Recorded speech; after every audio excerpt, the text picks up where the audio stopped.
Monument Valley, a 3D isometric puzzle storytelling game which uses very unique architectural designs and very simple yet breathtakingly beautiful art style. It is a very unique experience which I will never forget in my life. I'm incredibly happy to be doing a breakdown of the concepts that made this game possible. Well, without further ado, let's dive in.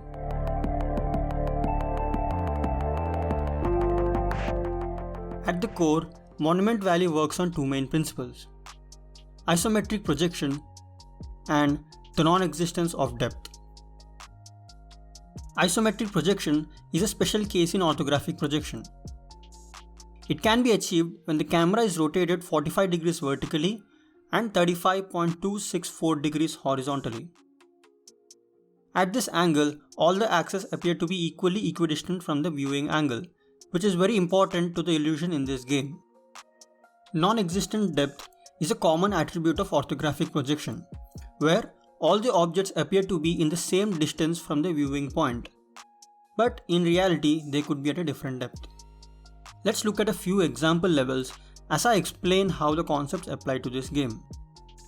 This is the very first level in the original Monument Valley game.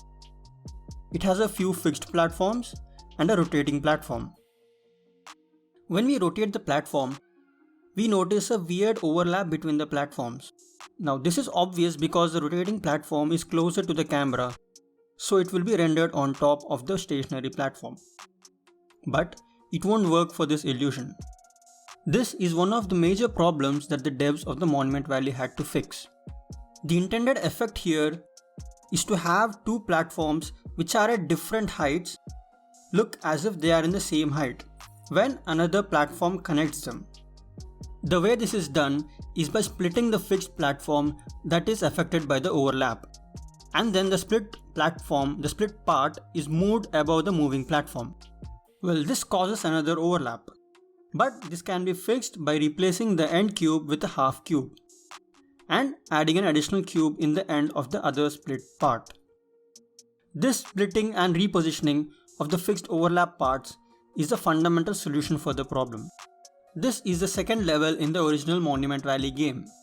The top set of platforms and the bottom set of platforms are set in a different height, just as they look, except for this chunk which should look in the same height as both the top and the bottom platforms, which is possible due to this moving platform.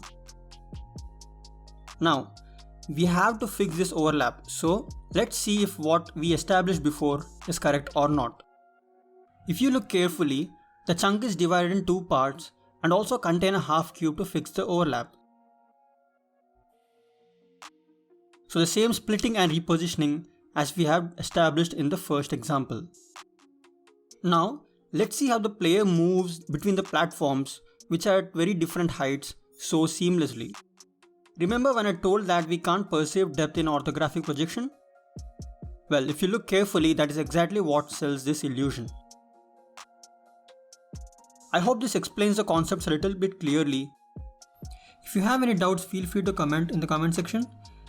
If you like the content and want more videos like it, consider subscribing to the channel.